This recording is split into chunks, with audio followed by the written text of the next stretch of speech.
Tudo bem?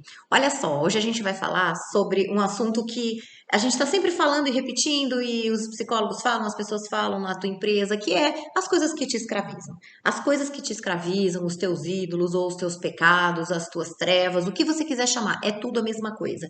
O que te escraviza é aquilo que tira a sua paz, aquilo que não tá certo, aquilo que joga você na escuridão, aquilo que faz a sua cabeça ficar martelando, martelando, martelando. Você já viu aquela música ruim que você não gosta, martela na sua cabeça, se você ouvir lá no rádio? É a mesma coisa. Esse é o tipo de mente humana. A mente humana, ela é uma mente meio desequilibrada. Então, a gente precisa fazer, tem umas técnicas simples, muito simples, para te ajudarem. Uma delas é você confessar, você falar com a boca. As palavras, elas curam. Lá em Tiago 5 fala: confesse os teus pecados uns aos outros para serem curados. Quando você vai num psicólogo, num terapeuta, é isso que você faz. Você fala, você começa a falar. Ele fala pouco, ele só te ouve, ele só te guia nas perguntas. E você vai tendo uns insights, não só lá no escritório dele, mas também em casa. Você começa a passar a ter sonhos, porque você falou. É difícil você falar. É difícil você falar o nome daquela pessoa que você precisa perdoar, daquela pessoa que machucou você, que roubou tudo que você tinha, que matou alguém que você amava, que machucou o teu corpo. Essa pessoa você não consegue falar o nome dela, do teu carrasco. E aí você, muitas vezes, dos seus próprios pais, dos seus próprios cuidadores. Quando você fala aquele famoso exercício de você colocar aquela pessoa na mão de Deus, imagina a mão de Deus, e você fala o nome dela 2 ou 3 vezes, abre as narinas, encolhe a barriguinha, põe os ombros para trás, fala e fala: Jesus perdoa, Senhor perdoa o fulano, perdoa a fulana, perdoa, eu te perdoo. Lança essa pessoa na mão de Deus. Aqui dentro vai mudar? Claro que não. Aqui dentro mas isso vai te ajudar a não ficar botando minhocas e nutrindo pensamentos ruins. Então isso é um fato. Outra coisa que a gente faz, a gente tem que detectar o que eu tenho de bom, o que eu tenho de ruim. Então uma técnica bem legal é essa aqui, é você escrever numa cartolina bem grande, porque tá provado que o movimento do punho, e não é datilografar, que é assim, é escrever. O movimento do punho, ele faz o cérebro trabalhar muito, e ele acessa memórias, inclusive do teu inconsciente. Então você escreve lá numa cartolina bem grande ou na tua agenda, minhas fortalezas, o que eu tenho de bom, o que é aquilo que eu tenho de força. Eu sei falar vários idiomas, eu sou fit, eu como bem, eu tenho um emprego, eu ganho bem. O que é? Quais são as suas fortalezas? Pense tudo, sem preconceito. Desejos a curto prazo. O que que eu tenho a curto prazo? O que eu tenho para fazer neste mês, nesta semana, o que eu tenho para fazer hoje? Isso te ajuda a controlar a ansiedade, porque a ansiedade nada mais é do que você viver algo que você não tem controle. E você sabe que a ciência diz que a maioria das coisas que a gente está preocupado nem vão acontecer.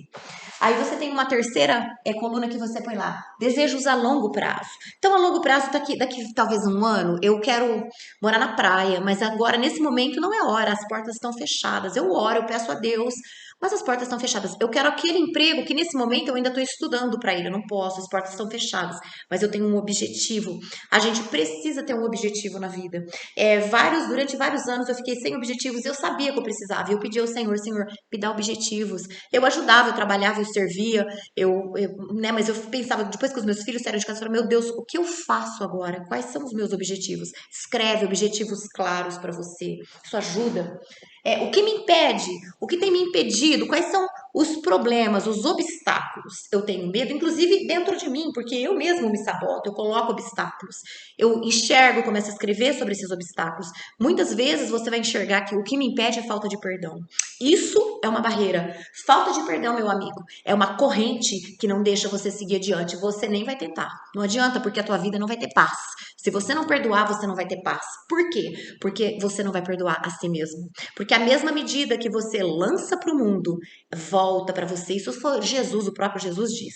Então, aquilo que você faz, se você perdoa para que você seja perdoado, e você mesmo vai se perdoar das besteiras que você ainda vai fazer, tá? As minhas fontes de renda, como é que. Aí eu tô falando de coisas físicas mesmo. Aqui no mundo material eu preciso de dinheiro para sobreviver. Eu preciso de dinheiro para servir, para abençoar os outros, para ser abençoada.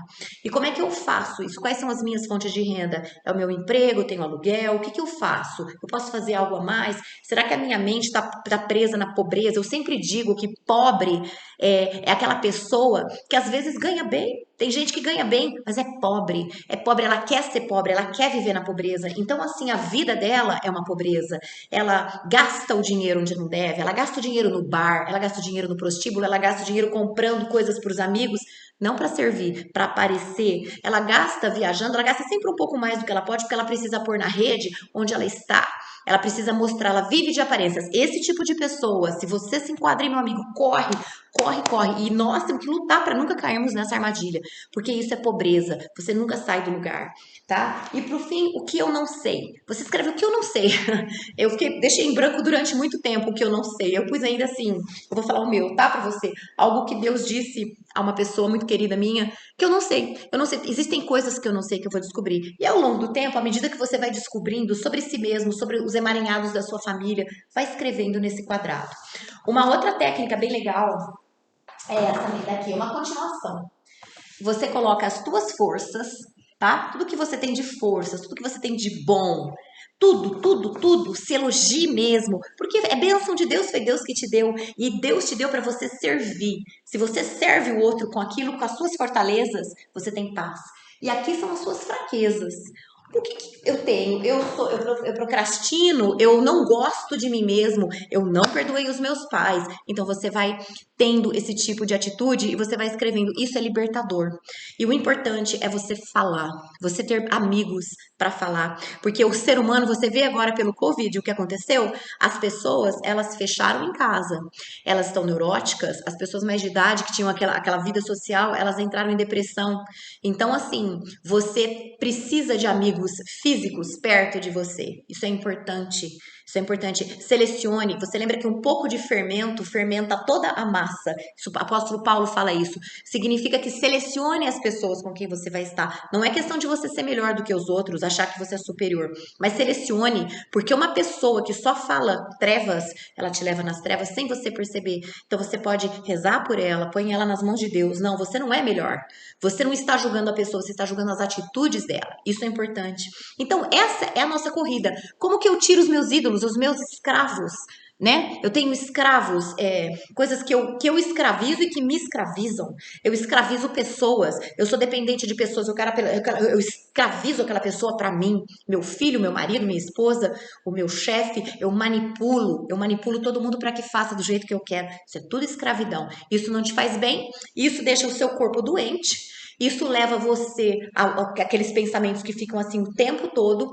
E sempre assim que a gente tá falando para você, é para mim, nós somos seres humanos. Não existe, meus amigos, não se enganem, não existe uma pessoa que faz um vídeo, ou que aparece num palco, ou que tá em Hollywood, ou um presidente, ou um pastor, ou um líder religioso que não tenha problemas. Pode por todos, Madre Teresa, Gandhi, Chico Xavier, todos tiveram problemas, todos eram humanos. Se você convivesse com eles, você ia enxergar trevas neles e ia enxergar luz também. A mesma coisa, o único que não teve, que veio como ser humano e que não teve trevas dentro dele e que não pode ter trevas, é o próprio Jesus, porque Jesus é Deus. Deus não é trevas, ele nunca foi trevas, ele é luz. Então eu vou ler um pedacinho para vocês de João 8. João 8 é um livro muito legal da Bíblia, é uma parte onde João ele conta onde Jesus teve o encontro com aquela mulher adúltera, vocês sabem da história. E era costume, eles apedrejavam as mulheres adúlteras, os homens, os adúlteros, era a lei dos judeus da época. E Jesus vem e abole essa lei. Ele fala que acabou, essa lei era incompleta. E vocês, vão lá, beleza, vocês pegaram a pedra para apedrejar ela. Vamos lá, quem é que nunca teve um pecado aqui? Quem é que nunca errou? Atira a primeira pedra. E aí eles foram tirando e foram embora. E ele disse para a mulher: Mulher, vai, cadê os teus acusadores? Vai, não peca mais. O que ele estava livrando, ele estava abrindo os olhos daqueles homens que estavam com a pedra. Eu tenho certeza que muitos daqueles homens que seguiam a cultura deles da época, eles começaram a pensar de uma outra maneira. Jesus ali entrou com a palavra e falou com eles, e eles foram libertos. Muitos daqueles homens que entenderam as palavras foram libertos da sua cultura, da sua escravidão de julgar as pessoas. Aquela mulher foi liberta da prostituição. Eu não sei, a gente não sabe se ela estava transando com um cara que ela gostava ou se ela era prostituta, ela vendia, a gente não sabe. Mas o que a gente sabe é que ela usava o sexo como uma forma de escravidão para tirar a dor dela, os problemas dela, ou quem sabe para ganhar dinheiro.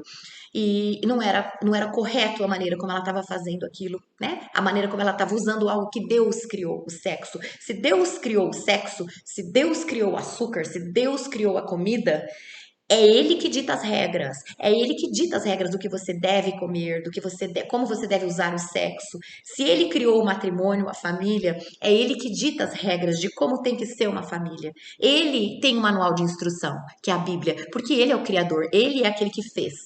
Então, a gente vai ler um pouquinho aqui João 8. Eu vou começar a partir do versículo 12, tá bom? Você tem que lembrar que Jesus está falando com os fariseus. Esses caras eram os religiosos. Imagine os religiosos de hoje. Aqueles que colocam a roupa certa, tudo aqui fora. Eles são escravos da aparência. A escravidão, ela não deixa, os teus ídolos não deixa você ver o que é verdadeiro, o que precisa ser mudado dentro de você. Os teus ídolos, eles te cegam. Então, a religião cegava aqueles homens. Eles se achavam o máximo, eles se olhavam para si mesmos. Uau, olha como eu sou, olha a minha roupa, olha o meu cabelo, olha o que eu faço, eu jejuo em público, eu faço as minhas caridades em público. E aí você não enxerga a podridão que você tá, né? Jesus falava, vocês são como túmulos lindos por fora de mármore e podres fedidos por dentro. Então, que o Senhor livre a gente disso, que Ele quebre essas coisas em nós. Todos nós temos podridão, a gente tem escravidão. Olha lá, João 8,12. Falando novamente ao povo, Jesus disse: Eu sou a luz do mundo. Quem me segue nunca andará em trevas, mas terá a luz da vida. Lembra que nós somos um planeta, nós não temos luz própria. A luz que a gente tem, o que brilha de correto, o nosso talento que a gente tem, seja para mexer com dinheiro, seja para cozinhar, para limpar, para falar, para ensinar, esse talento vem de cima, foi ele que deu, para a gente servir o próximo. Os fariseus lhe disseram: Você está testemunhando a respeito de si mesmo. O seu testemunho não é válido. Jesus respondeu: Ainda que eu mesmo testemunhe em meu favor, meu testemunho é válido sim, pois eu sei de onde vim e para onde vou, mas vocês não sabem de onde vim e nem para onde vou. Ou seja, vocês não conhecem o mundo espiritual. Vocês não sabem nada do mundo espiritual. Lembra? Sempre lembra essa comparação meio doidinha que eu faço, que é Jesus é como se fosse o sol, ele tem luz. Deus, Jesus, o Espírito Santo, que é uma trindade, é uma coisa só que a gente não entende, ele tem luz e ele brilha na nossa escuridão. Nós somos planetas, nós não temos luz própria. Vocês julgam por padrões humanos, eu não julgo ninguém.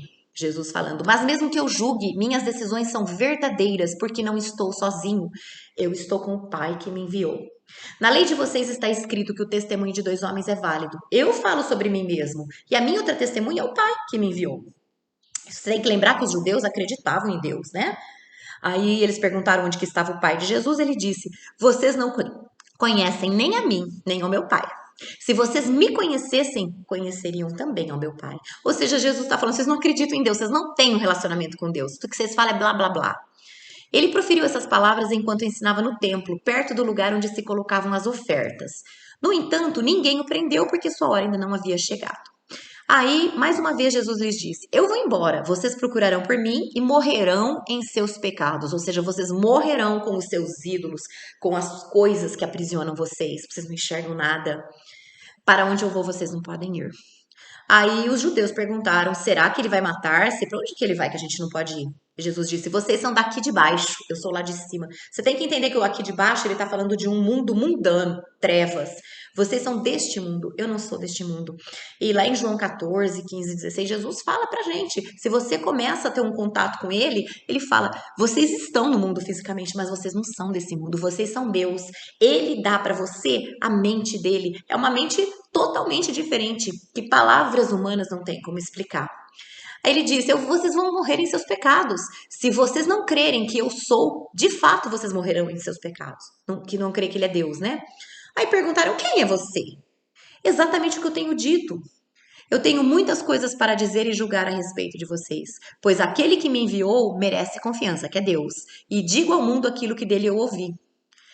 Os judeus não entenderam, né, os fariseus ali, o que ele estava falando a respeito de Deus. Jesus disse: Quando vocês levantarem o Filho do Homem, saberão que eu sou. E que nada faço de mim mesmo, mas falo exatamente o que o Pai me ensinou. Esse é um dos nomes de Jesus, né? Yeshua e Amashia é o nome de Jesus. Eu sou, o grande eu sou, é o nome dele. É o começo, o meio e o fim. Ele é o ômega. Ele é o fim de tudo, ele é o começo, ele é o alfa e o ômega. Esses são nomes que a Bíblia dá para Jesus.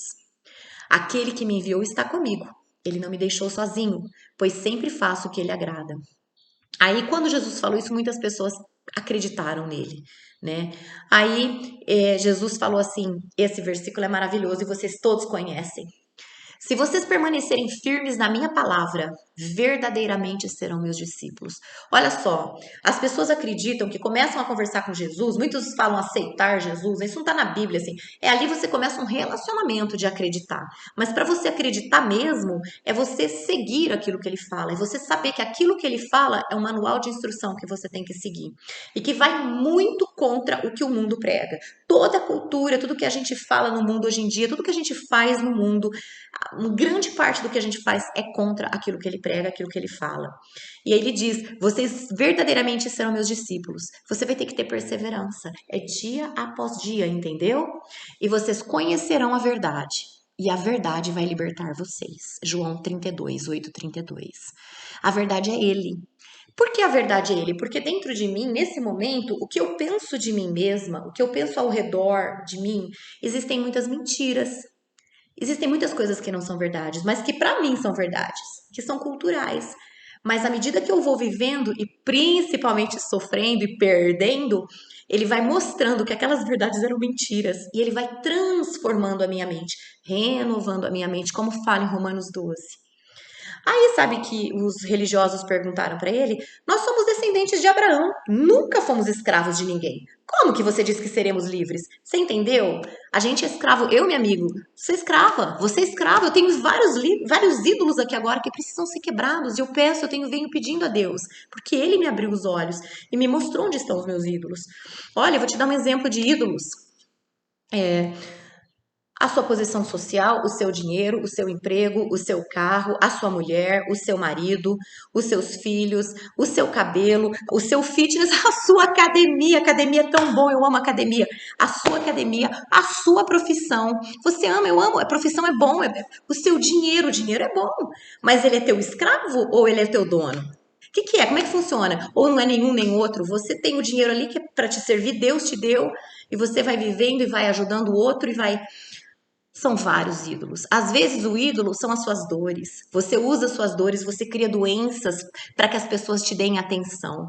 Nem você sabe disso, mas você faz isso. E para você tendo um relacionamento com Jesus, ele vai mostrando. Mas para isso você tem que se arrepender. O tempo todo, o que é se arrepender?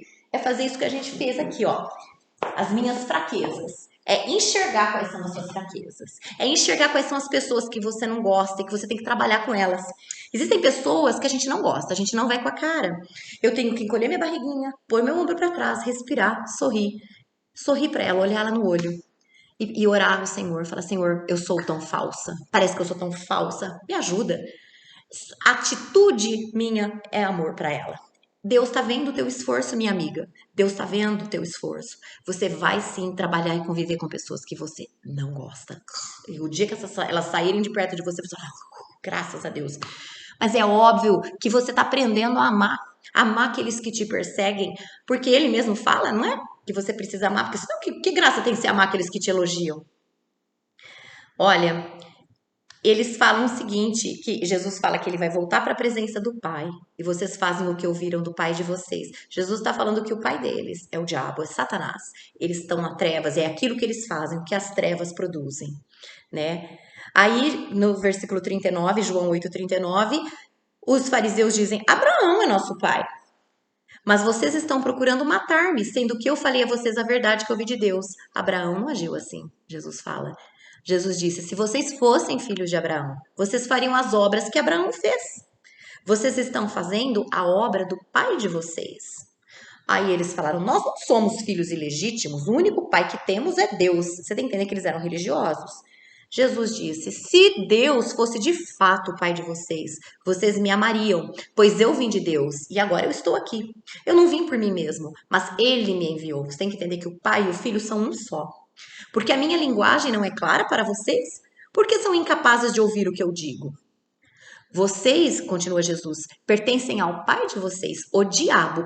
Presta atenção, Jesus sempre disse que o diabo é uma figura existente, não é alegórico. Jesus não mente, Jesus não pode mentir. O diabo é um anjo caído que existe sim. E ele disse: e querem realizar o desejo dele. Vocês pertencem ao diabo e vocês querem realizar o desejo dele.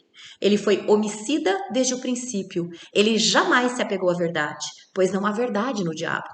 Quando ele mente, fala sua própria língua, pois o diabo é mentiroso e ele é o pai da mentira. A Bíblia diz que o diabo, a única coisa que o diabo criou foi a mentira. Ele é o pai da mentira, ele é o gerador da mentira. Então essas meia-verdades que você tem na sua mente, que eu tenho na minha mente, elas são produzidas nas trevas. O Senhor Jesus, ele vai libertando a gente. À medida que a gente vai lendo a palavra dele, conversando com ele, indo para a igreja. O que é a igreja? É uma reunião de pessoas. Quando você diz assim, eu não gosto daquela igreja, porque aquela igreja, aquele lá faz sexo ilícito, aquele rouba, aquele pede dinheiro. Você está pondo pessoas no pedestal. Você tem que ter misericórdia daquelas pessoas. Você tem que mostrar para a pessoa que ela está errada ali naquela área, né? Com amor. A Bíblia fala para você repreender com amor. Mas o que você faz? Você deixa eles serem seus ídolos e sai da reunião. Você quer pessoas perfeitas? Você está na Terra, meu amigo. Aqui não tem perfeição. Aqui não tem.